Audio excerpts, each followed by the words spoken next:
Like, look, I just got scraps left. You know, it's not a wire brush, but it's pretty stiff.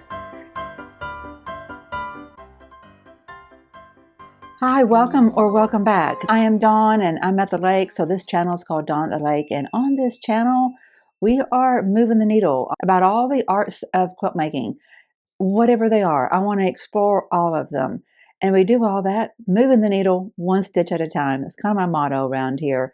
I'm trying to help promote that concept. I've bought myself a shirt that says that. I believe in that concept very strongly. Just do what you can when you can. You know, even if it looks like it's too big, that doesn't mean you can't get it done. Just parse it out a little bit at a time. It really adds up. Today, what are we moving the needle on? We are moving the needle on this combination of, this is the back of the sleep sack that I've been working on. I'm treating it as a sampler quilt. Everything improv. Improv triangles, improv curves, improv circles, improv rings, which, you know, circles for hay bales. I'm sorry, I have a 2-year-old four-legged at my feet trying to get my attention. It's okay, baby. I'm just talking to the people. I'm just talking to the peoples. All the people. Yeah, and you got to be good right now. The littlest of my four-legged loves is nice and peaceful, not causing any problems. Why would the 2-year-old be wanting my attention? So what we're doing today about the sleep sack is we're going to talk about the batting.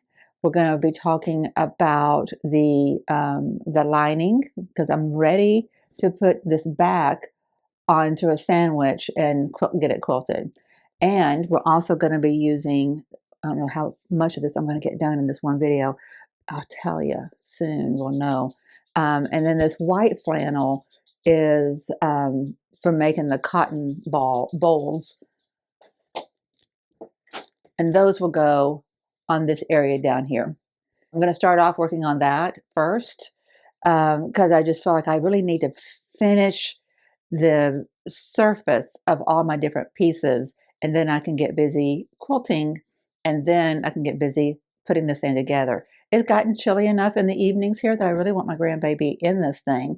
It's not freezing, and she's got a backup. She's not going to, go cold without it, but, it's that whole concept. I want her to have this, and I need to move on and do other things, right? We all have to do that. So I told you I was going to talk to you about batting. I thought I had enough of the batting left over that I used on the previous two that I had made for her, but I don't. But I wanted to show it to you in case no one else had ever experienced it. It's wool. And I had no concept of how delicious this batting is. Hang on a second. Until I bought it and used it, I was expecting something rough, or something that looked like cotton, and just like cotton batting, but just felt different. Well, this is, oh my gosh, this stuff is so delightful. You can see through it, kind of. Like, can you see my hand, color of my hand through that? You can, can't you? You can see my red shirt, and which is my Keep Moving the Needle shirt. And you can see the black of that's doubled even, and you can see through it. Okay, don't you be doing that. That's mine. That's Mama's. Okay, whew, me. Why did I get 2 dogs? So this is delightful. I had heard that it's great for hand quilting, and I can see why it would be, because there's going to be no resistance to your needle with this. None. It's delicious, delicious, delicious. I won't be able to get anything. Like, look, I just got scraps left. I won't be able to use this. Maybe, and I don't think this Frankenstein's together like cotton batting does, because it's so wispy.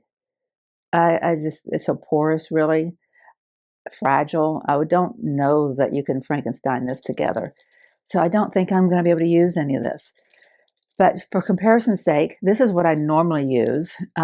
It's a cotton batting.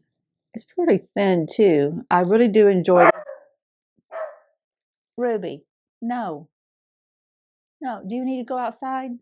Does Ruby want to go outside? I just put Ruby outside. Maybe she didn't wake up the little one too much. So you can see how thin that is between my fingers there. It's got a nice feel to it too, and it's pretty yummy in its own right, but not like that wool. I do have probably enough of this. I didn't go through my entire drawer to see how much I had, because what I found is what I think I'm going to use is my bamboo batting. I don't remember when I bought this, but this says it's a art quilt size, 60 by 60. Oh my gosh, this stuff feels so nice, so nice. Look at that. It's a little thicker than that cotton is, but it feels so nice, so smooth. What does it say? This is by Nature Fill. Nature Fill. Bamboo batting made with 50% naturally antibacterial bamboo fiber and 50% organic cotton. So it says it's great for machine quilting, luxuriously soft, thin scrim, made from annually renewable resources, estimated shrinkage 2 to 3%, which is not bad. Quilting distance up to 8 inches. So it's not going to do a lot of puckering, which I kind of like puckering, but I got to figure out what the word scrim means. Let me pull up my iPad here. Oh, no, the iPad's dead. I forgot to charge it. We will figure out what scrim means. You guys probably know, because like you all know, I'm still a beginner at this. Been quilting now, let's see, started in January of 23. So what is that? Closing in on 2 years. So 24, yeah, 22 months. Have you ever heard that it's impolite to do math in public? Same thing applies on video. Your brain doesn't work as well anytime you're trying to do something like that when people are watching. Okay, so that's what we're going to do as far as batting goes, and I pray there's enough of that in there, because I don't have it in my budget to buy more batting. I have not bought any fabric for this quilt. None. I've totally used from my stash, the stash I've created over the last 22 months, and the stash that I was regifted from my daughter. So this is my white flannel that I purchased so I can do the cotton bowls that we will be working on today. I can see it in my head. I just got to figure out if I can get that translated into something tangible to put on there. These two flannels, aren't these yummy? I just love them. So I think I've used both of these in her last 2 sleep sacks. I just love that. Sweet little birds. And they worked really well with the fabrics of those last ones. However, I don't know how well they're going to work with what I've got going on now. You can help me decide. Well, that's not too bad if that's on the inside. Doesn't clash or anything, right? The scale's not too bad. Don't know how well you can see from that far away. Let's see. Oh, that's sweet too. I may do a combo. I did that last time. I did a combo, and I like the look of the combo. It's kind of, oh, that looks good too. I could use either one. That's good to know, because what I ended up doing is I used some for trim, some for the front, some for the inside of the back, which would be different from what's on the inside of the front 2 pieces, just so you saw the depths of it. It just really added to it, I think. So this is where we're headed on things. Let me figure out how to get busy. If you remember, for those cotton bowls, I had seen the catbird quilts, Kathy Martin from the Catbird Quilts, talk about Jen Kingwell's recipe for making chenille, a faux chenille. Of course, you know, Jen's book is fabulous. So I haven't had my hands on it myself, but it's got this lovely tip in it, and it's supposedly kind of like a coffee table book, and it's just beautiful and dreamy and full of recipes too. So it's quilting and recipes, so all the things that we all love, right? Okay, so this is pretty thin cotton, but in that technique, you use a stiff brush, which I brought one in here. It's a pretty stiff brush. Um, it's not a wire brush, but it's pretty stiff. And you kind of go at it at a diagonal, I think is what she said. And then when you wash it and dry it, it kind of creates this texture that's like chenille. Well, we won't be able to see then today that chenille effect, not until we wash it and dry it. And I will be doing that. I will do a photo shoot with this before it's washed and dried, and then one afterwards. Just a simple little photo shoot. What I normally do for small things is I take them down to the pier and have the lake behind it. I think it just is a nice little bit of contrast. You got the snuggly little sleep sack and the cold, water behind you. Okay, if it's a cold day, who knows? Like, it was beautiful yesterday. I was able to get outside and I put one of my Japanese maples in the ground. It's a little 1 gallon, so it's not much effort. And I wet the area. I put a garden hose on it for a little bit so it's nice and soft. So that makes it much more doable. And then, hosed off the driveway because a lot of mud had gotten on there from the building on the pond. And then put in 3 little small grasses that I'd bought too. And that was a lot for me. Like, I was struggling this morning, but it felt good to be active. But it was, the temperatures were, divine for that. It wasn't cold at all. And there was times when I thought it was maybe even getting too warm. So, who knows what our weather's going to be doing right now. But I want to get this in her hands. So I'm going to stop talking and get busy. I think what we start with is cleaning up the surface here, and then I get the front bottom piece on the table so we can work on that.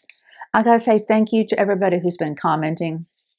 I asked you to, and you showed up, and I greatly appreciate it. It matters to me, it matters to this channel, and hopefully it matters to somebody else, because if you watch other quilting content, then YouTube says, oh, this is a person who watches quilting content. She thinks Dawn has interesting quilting content. So let's share Dawn's video out to other people who watch other quilting content. You see what I'm talking about? It helps to build the community, and that helps me. And hopefully it helps whoever is watching and in the future, and inspires them on some level too. You never know what that inspiration is. Maybe they want to start their own YouTube channel, maybe they want to do a garden pond, whatever it is, you never know. We're not responsible for what our inspiration does to people. We're just responsible for doing what we're gifted and inspired to do. And hopefully good and positive things come out of that. So I'm going to get my surface cleaned up, get that on the board. I'll see you in a second. Success, I got it off the board, got my space cleaned up. Well, kind of.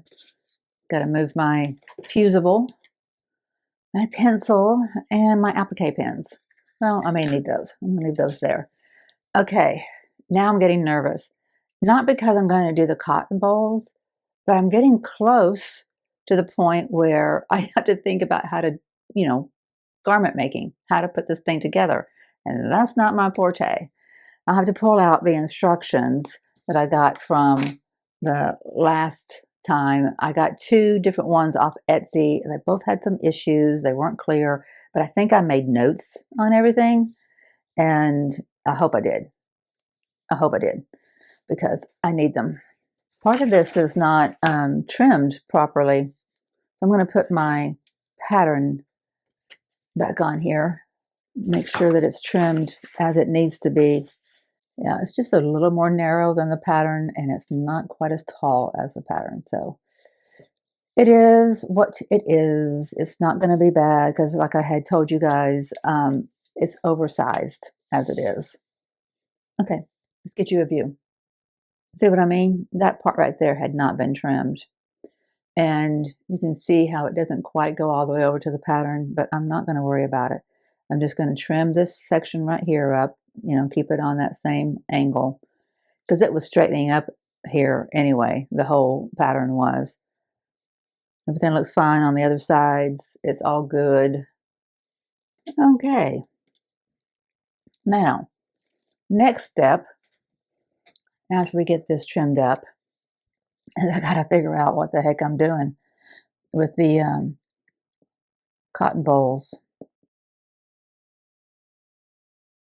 All right, that's trimmed up. Now we figure out, oh boy, we figure out how to make some cotton. So one of the thoughts I had was that I would group together circles, and then I would use this fabric and put little strips of it on it, like it's the, I need to look up the, okay, I have looked up various pictures of cotton bowls and their burr. And let's see, let me close out of this. All I did was I Googled anatomy of cotton bowl because I wanted to see what to call the part that's called a burr. And I love this image here. I don't know how well you can see that. I like that a lot. I think that's kind of something I need to mimic. So I'm just going to cut out some circles, some loose circles, and place them, and then cut out pieces of this fabric in a certain shape, you'll see in a second, to use as the burr, and then get an arrangement that I like. Put a stem in there. I may embroidery the stem. And if you remember, there's going to be a wheat staff that blends, that merges between the bottom and the top of the sleeve sack. Okay, so nothing fancy is needed, right? I just need to cut out some circles. They don't have to be fancy circles. So I had just gotten this flannel from Amazon, so it was sight unseen. Looks like it's a, like I said, a fairly thin flannel, but it's got a selvage too. Who knew? But that's fine. I don't think I needed to add a lot of weight anyway.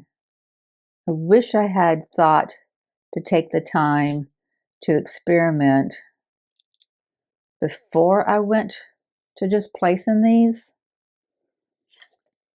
to see really what it does with the washing and drying after I scrub it with this brush. We'll find out together.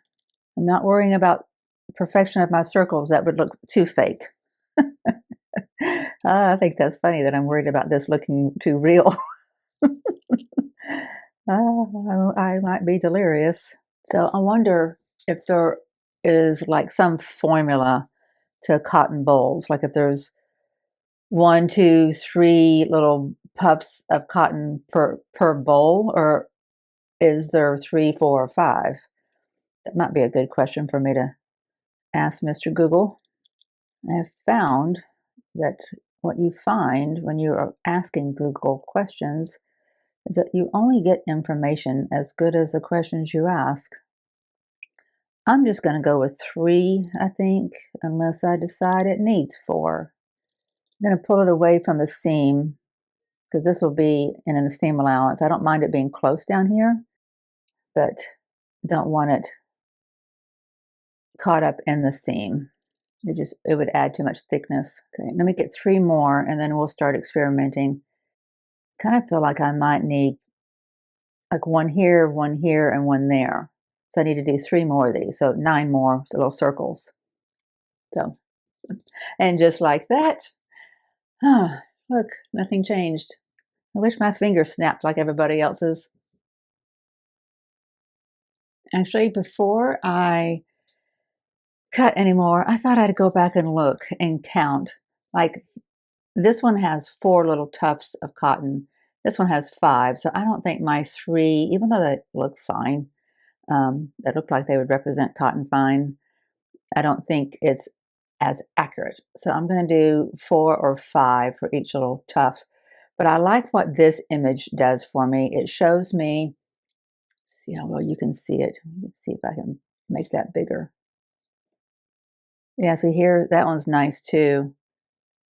Can you see that? I really like that image. It's really pretty. So it's 1, 2, 3, 4, 5, 6, 6, 7 maybe different tufts. But what I'm seeing here are the different angles, different perspectives. And I think that's a critical thing for us to include in our quilt, our sampler, is seeing our cotton bolls from different angles. Oh, look at this one. 1, 2, 3, 4, 5, 6, 7, 8, 9, and there'd be more back there too. Oh, look how cute that is. That's got to be handmade. 1, 2, 3, 4, 5, 6. Okay, point taken. I don't need just 3. Don't need just 3. And I do need to include looking at a cotton boll from different directions. Isn't that pretty? You see that? Okay. I need to keep on cutting. Cut, cut, cut. Okay, so let's take one of these. Then we'll layer. Let me find this fabric really quickly. I could use some of this. I've got more of this, but I know I've got this one somewhere. I need to keep on looking. I think that's the one I called like chicken feet when I was working on it. I think it would be a really lovely burr for our bowl. Nope, there's some. It's probably enough. I've been talking to you guys and did not realize that I wasn't recording. Don't know what we talked about last. So I don't know what orientation I'm going to put these in. This one I'm going to make smaller. I like that arrangement. I'm going to put a circle in the middle of it right now. And then I need to think about my arrangement here. Other than that, I was giving you guys kind of a pep talk about iron safety. I remembered that I needed to remind myself tomorrow to get a zipper, so I had told Alexa to remind me, and that made me think about how I'm always yelling at Alexa to turn my iron on, and that's why I was thinking about iron safety.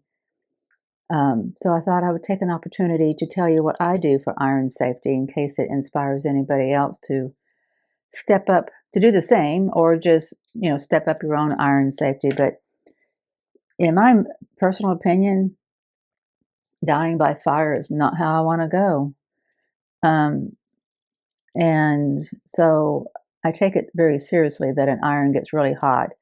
I also don't want my dogs dying in a house fire while I'm gone. So what I've done is, oh, that's so cute. Isn't that cute?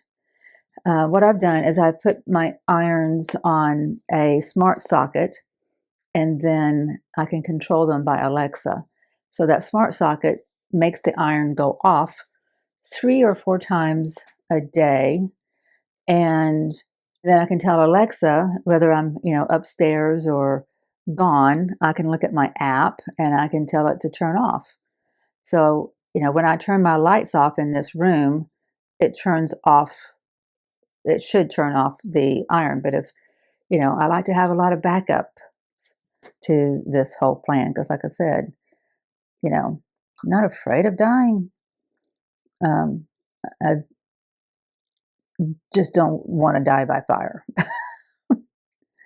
I'm not in a hurry to die, but I don't want to die by fire. And I don't want my puppies to be home alone and, I'm doing something stupid that causes them to get hurt. That would just, be easier for me to die than to know that I caused somebody else harm. That's a little bitty one. I didn't really mean to make that so little. Why did I make that one so little? I need to figure out my orientation of these two. Probably need a fifth. Aren't those cute? Oh, I love it. I love it so much. I need to find some pictures of different directions. Okay, yeah, I'm going to have this one kind of angled that way. So let's cut out some more. So I've been getting some images and the backstory to some quilts that a new quilting friend of mine has done. And I hope to share them with you either this coming week, or I may wait until I get this quilt sack done. this quilted sleep sack done because I want to, like I said, I want to push through and get this done so I can get my grandbaby inside of it.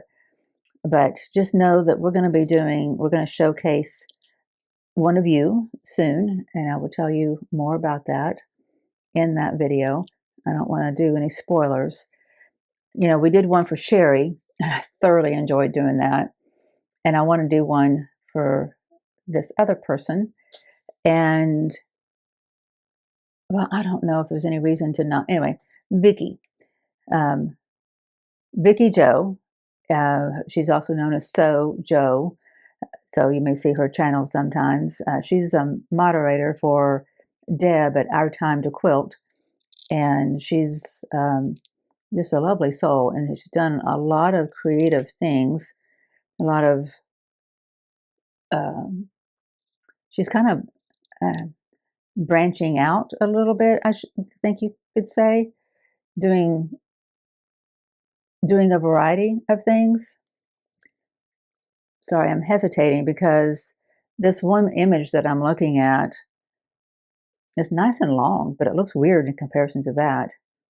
Show it so you can see. See how it's nice and long? It's like it's falling. You see more of the burrs on this one, and you don't see the center. You've got a lot of shadowing, though, which I'm not going to have unless I do shadows through, I could do some shadows through embroidery or shadows through some ink, you know. I need some depths over here, so it's not just one long line. Okay, this is cute. I'm liking it. Orientation is important. Like, yeah, that's better. Like the one that's hanging down needs to be the one in the front. Huh. Who knew?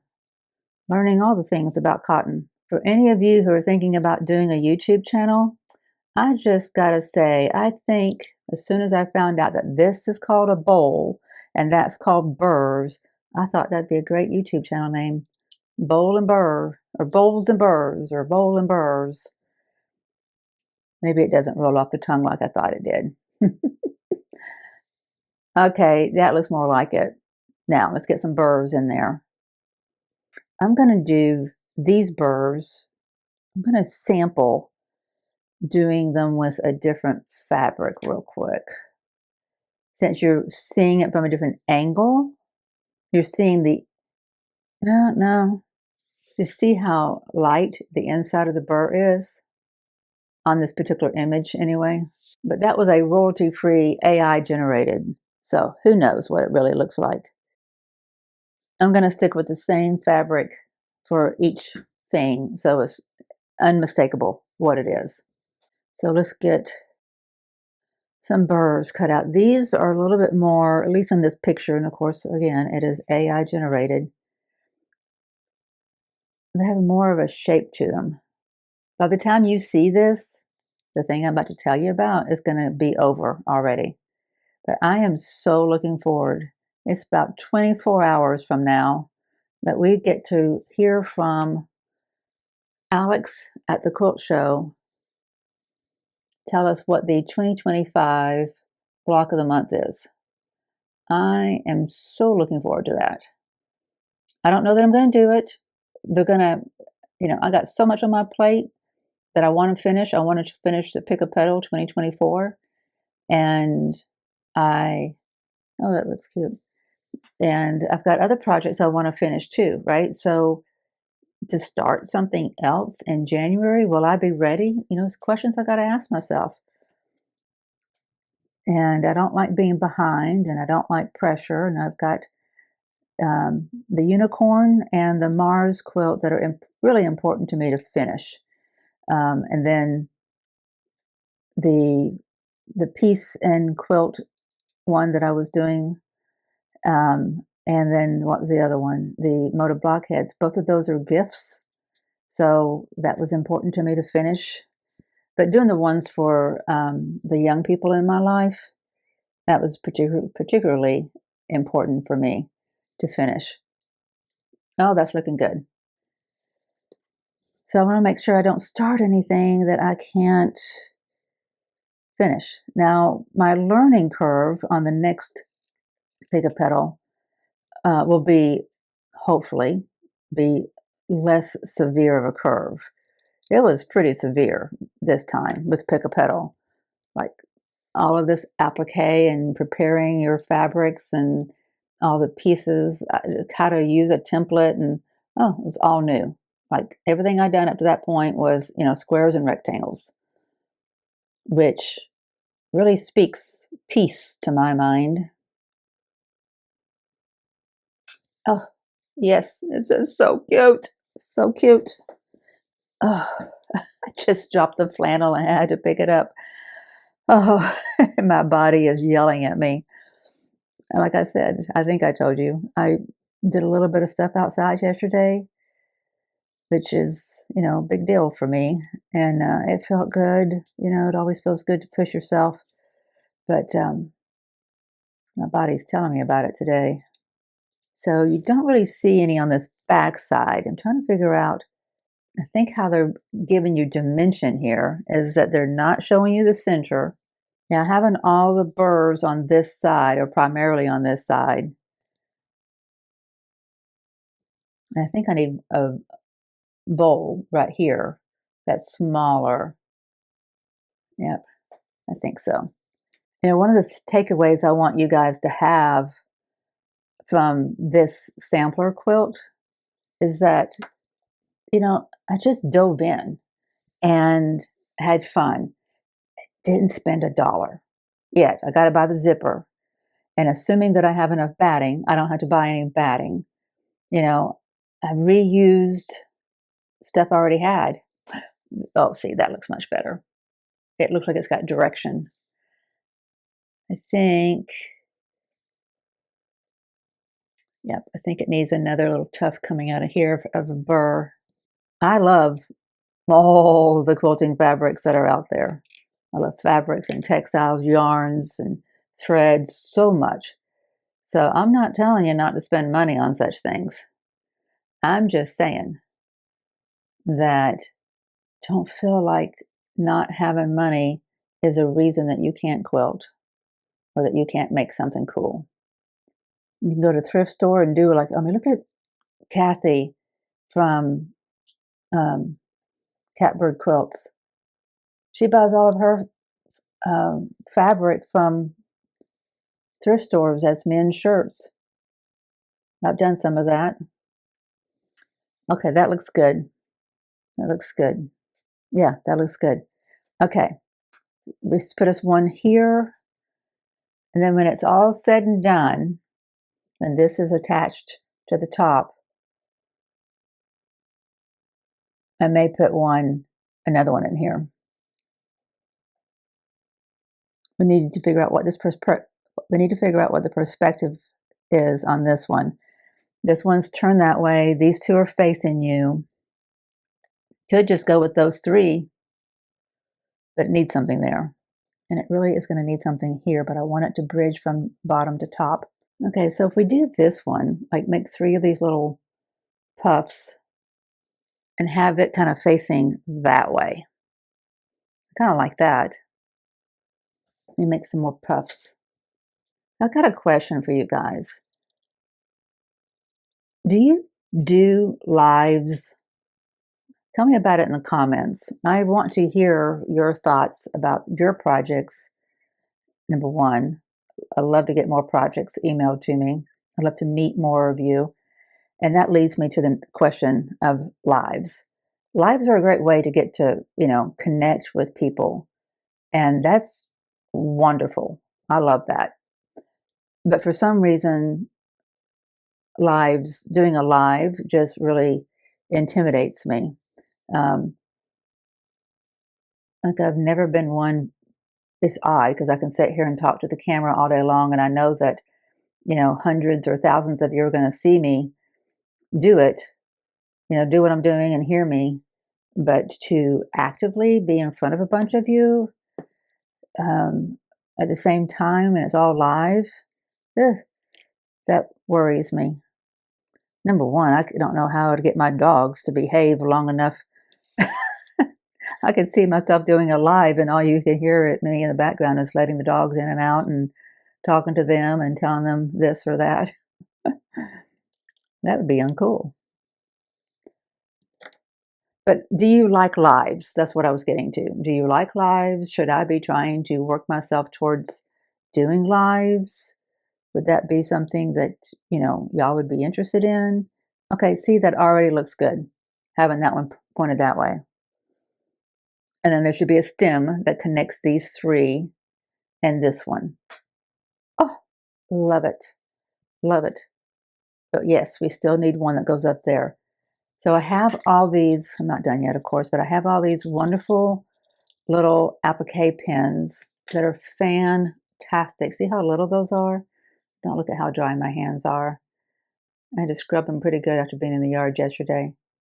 So it's just as skinny as these that I love so much. It's 0.04, I believe it is, or 0.4, I don't remember. They're lovely, but they're just short, so they don't get in the way too much. So I'll be pinning the heck out of everything. And that will help as I go to the machine, because everything's going to shift, and that's going to hurt my heart, because I'm spending so much time putting it together, right? Okay, what do we need now? I think I'm going to try to make this burr like it's all one piece.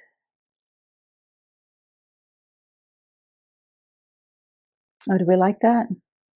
I think we need a burr hanging down this way out of a different, does it need to be, because they have the little curly cubes that come down. Yeah, I like that. It needs to be a softer point to it, softer angle here. It's got a really sharp angle. When this is washed and dried and all these little brown pieces start to curl up and, fray a bit, oh, it's going to be so cute. Yeah, I think we need maybe 2 more little pieces. So I kind of feel like the composition isn't too bad, but tell me in the comments what you think about the composition. Like, I know it's just 4, but we've got only one big one. We got 2 that are facing up, 1 looking away, and a smaller one looking the opposite way. So it's like we have 1, 1, 1, and 1. So we got 4 singular orientations. I don't know. Don't know. I feel like I need to use this other fabric to make the little curly cues so that there's some definition between them. Let me experiment with that. No science behind this. Just winging it, having fun.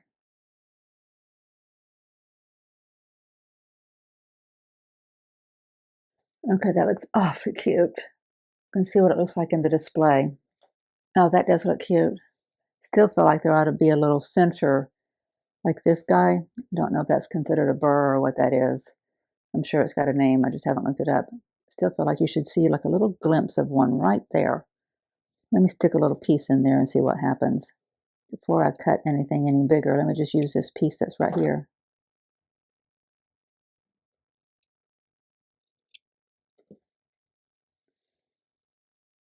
I'm up on my little stool. It's pretty sturdy, but I still don't like trying to maneuver around while I'm on it. I don't need any falls. None of us do, but I swear I keep my body together on a wing and a prayer every day. I think that looks good. Let me move that a little bit.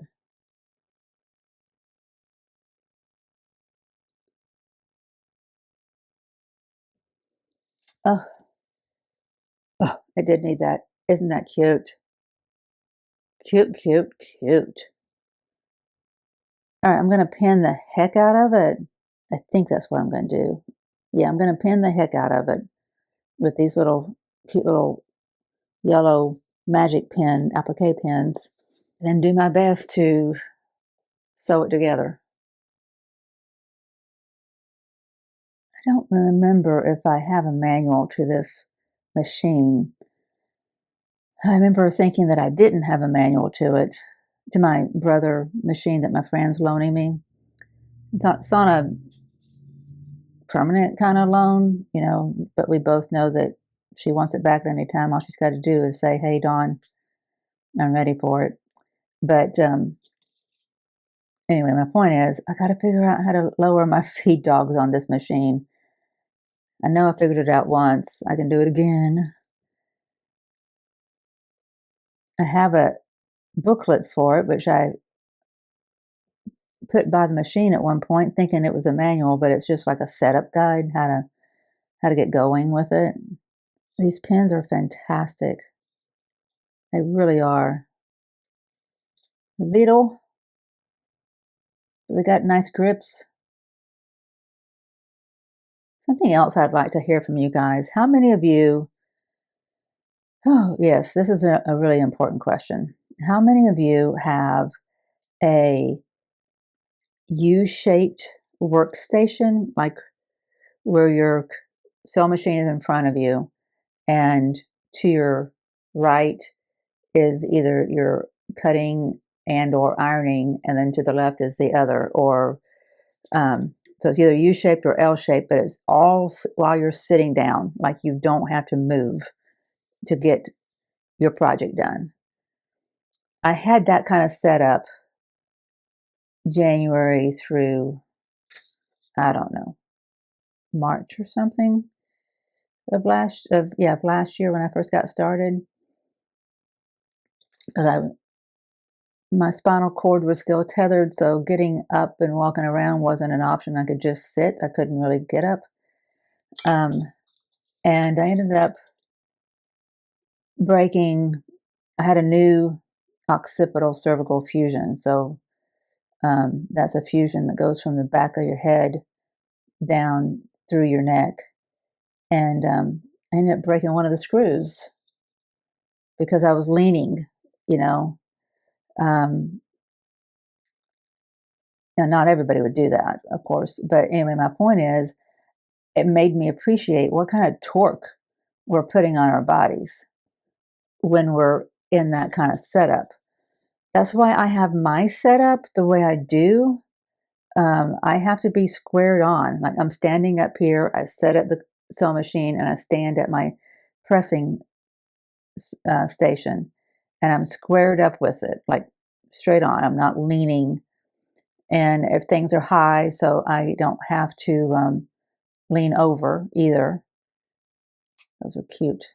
Not sure that this one is secure. Let's secure it. And so, but I do all that to protect my spine and my neck. But I'm kind of interested in what y'all's thoughts are on all that. If you have a design, a flow to your studio space that really works for you. I talked to Sherry about hers, and she's like in a seated position and everything's right at her fingertips. She's multitasking, doing other stuff, you know, quite often, and it works out just fine. And she's kind of doing like I do. She's moving the needle one stitch at a time every chance she gets. And I think we all do that, don't we? I think that's why it resonates with other people too. You steal 10 minutes in your studio when you get home from work, or you get up 30 minutes early before everybody else wakes up in the household so you can be in your studio quietly, or those kinds of things. You're just stealing time to move the needle one stitch at a time. Quilts are made. Okay, that's so cute. So loving this.